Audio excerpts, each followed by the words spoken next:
여러분 안녕하세요. 아이러브나인입니다. 오늘 가져온 소식, 테슬라 오너분들한테는 진짜 귀 쫑긋 세우고 들어야 할 내용이에요.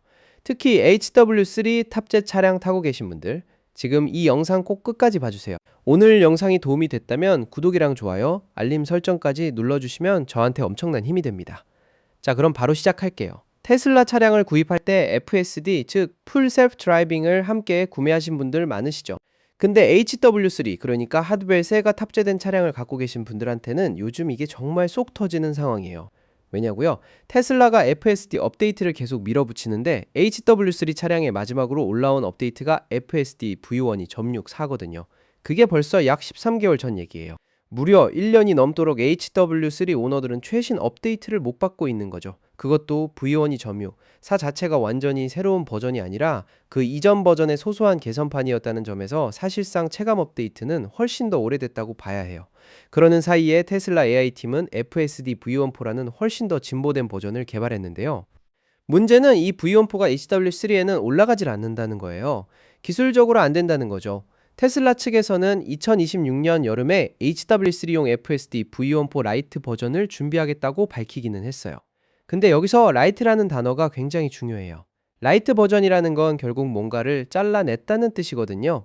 완전한 V14가 아닌 기능이 축소된 버전이라는 의미죠. 설상가상으로 테슬라 FSD 개발 자체가 최근 몇 달 사이 속도가 눈에 띄게 느려졌어요.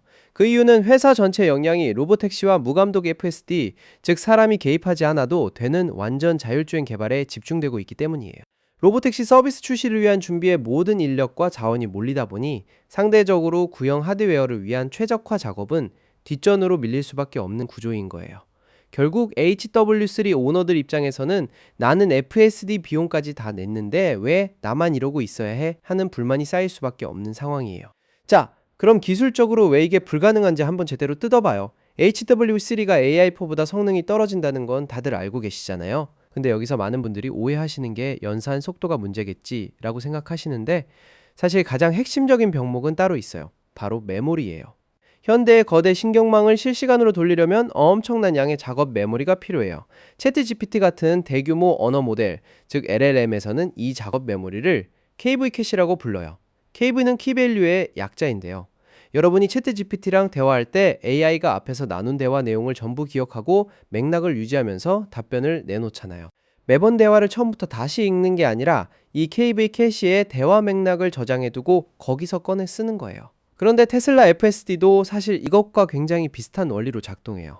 FSD는 시공간 메모리, 영어로 스페이셜 템포럴 메모리라는 개념을 써요. 쉽게 설명하면 차가 주행하면서 주변 상황을 시간의 흐름에 따라 기억하는 거예요. 예를 들어볼게요. 횡단보도 앞에서 주차된 택배 트럭 뒤로 보행자가 걸어 들어갔어요. 잠시 뒤 카메라 시야에서 그 보행자가 완전히 사라졌죠. 근데 FSD는 저 사람이 아직 트럭 뒤에 있을 가능성이 높다는 걸 기억하고 있어요. 카메라에 안 보인다고 없는 게 아니라는 걸 알고 있는 거예요.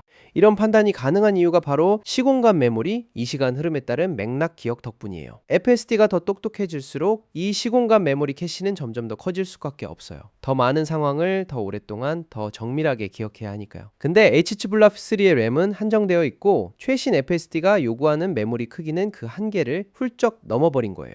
이게 핵심 문제예요. 그런데요, 바로 이 지점에서 엔비디아가 굉장히 흥미로운 연구 결과를 발표했어요. 번처비트가 보도한 내용인데 엔비디아 연구팀이 LLM의 작업 캐시, 즉 KV 캐시의 메모리 사용량을 무려 20배나 줄이는 데 성공했다는 거예요.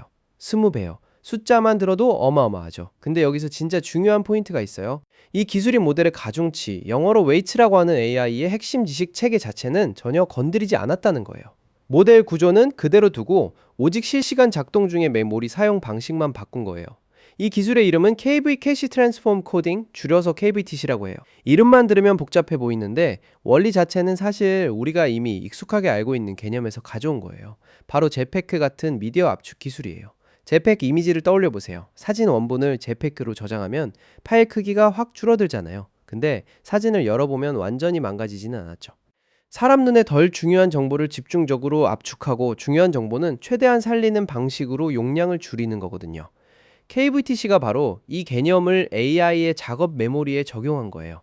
실시간으로 AI가 작동하는 동안 캐시 안에 있는 정보 중에서 당장 중요한 것과 덜 중요한 것을 구분해서 덜 중요한 부분은 즉석에서 압축해버리는 거죠. 정보를 버리는 게 아니라 압축하는 거예요. 그래서 원래 모델의 지능은 그대로 유지되고 메모리 사용량만 20분의 1로 줄어드는 거예요. 정확도 손실은 1% 미만이에요. 1%도 아니고 1% 미만이라는 거 정말 인상적이죠. 기존의 AI 모델을 구형 하드웨어에 올리려면 어떻게 했는지 알아요? 양자화, 영어로 퀀타이제이션이라는 기법이나 프루닝이라고 부르는 가지치기 기법을 써야 했어요. 양자화는 신경망의 수치 정밀도를 낮추는 거고, 프루닝은 말 그대로 신경망의 연결 일부를 물리적으로 잘라버리는 거예요. 두 방법 모두 모델 자체를 영구적으로 변형시키는 거라서 결과적으로 AI의 지능이 떨어지는 부작용이 생길 수 있어요. 그렇게 만들어진 게 바로 라이트 버전이고요. KBTC는 이 접근법 자체를 뒤집었어요. 모델은 손대지 않고 메모리 운용 방식만 바꾼 거니까요. 자, 이제 핵심으로 들어가 봐요. 엔비디아의 이 연구는 텍스트 기반 LLM을 겨냥한 거예요. 그런데 테슬라 FSD는 텍스트가 아니라 카메라 영상을 처리하는 비전 기반 AI잖아요. 근데 전문가들이 주목하는 건 이 KVTC에 기반이 되는 수학과 아키텍처 원리가 비전 AI에도 얼마든지 적용 가능하다는 점이에요. 텍스트든 영상이든 결국 AI가 시간 흐름에 따른 맥락 정보를 메모리에 저장하고 관리하는 방식 자체는 구조적으로 매우 유사하거든요.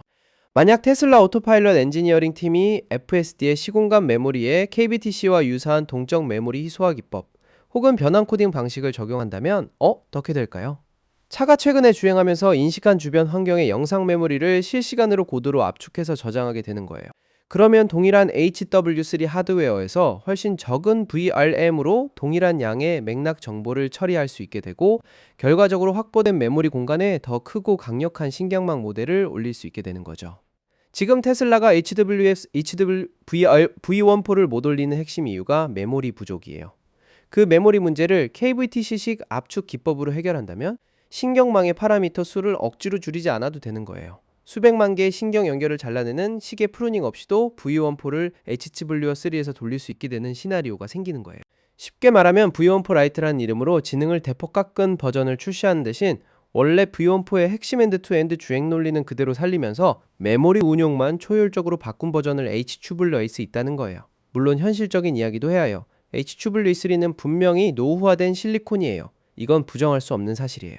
아무리 소프트웨어적으로 최적화를 잘한다고 해도 언젠가는 하드웨어 자체의 연산 처리 속도가 한계에 달하는 순간이 와요. 완전한 무감독 자율주행, 즉 사람이 개입하지 않아도 되는 수준의 FSD를 위해서는 초당 처리해야 하는 데이터의 양이 상상을 초월해요. 그 수준이 되면 아무리 메모리를 효율적으로 써도 HWS 연산 능력이 발목을 잡는 시점이 올 수 있어요. 그래서 테슬라가 HW3에서 HW4 AI4로의 하드웨어 업그레이드를 계속 진행하고 있는 거고요. KBTC 같은 기법이 HW3의 수명을 연장해 줄 수는 있지만 영원히 최신 하드웨어와 동등한 성능을 보장해 주는 마법은 아니에요. 엔비디아의 KVTC 연구가 보여주는 진짜 의미는 이거예요. AI 업계가 더 크고 비싼 칩을 만드는 것만이 답이 아니라는 걸 알고 기존 하드웨어에서 소프트웨어 추론 효율을 극적으로 끌어올리는 새로운 방법을 끊임없이 찾고 있다는 거예요. 이건 테슬라뿐만 아니라 AI 산업 전반에 걸쳐서 매우 중요한 방향성이에요. 테슬라가 전체 플릿, 그러니까 자사의 모든 차량을 V14 아키텍처로 통일하려는 목표를 갖고 있는 상황에서 KVTC 같은 고급 메모리 압축 기술은 HW3 차량의 업그레이드 시점까지 남은 기간 동안 레거시 하드웨어에서 최대한의 역량을 끌어내는 핵심 수단이 될 수 있어요. 오늘 내용 어떠셨어요? HW3 오너분들한테는 아직 확정된 이야기가 아니라서 섣불리 희망을 드리기도 어렵고, 그렇다고 그냥 넘기기엔 너무 중요한 기술적 흐름이라서 꼭 정리해드리고 싶었어요. 엔비디아의 KVTC 기술이 테슬라 엔지니어링 팀의 손에서 어떻게 활용될지 앞으로 계속 지켜봐야 할 것 같네요. 관련 소식이 들어오는 대로 아이러브9에서 가장 빠르게 전달해 드릴게요. 알림 설정 켜두셔야 놓치지 않겠죠? 오늘 영상이 유익했다면 좋아요 한 번만 눌러주세요. 다음 영상에서 또 만나요.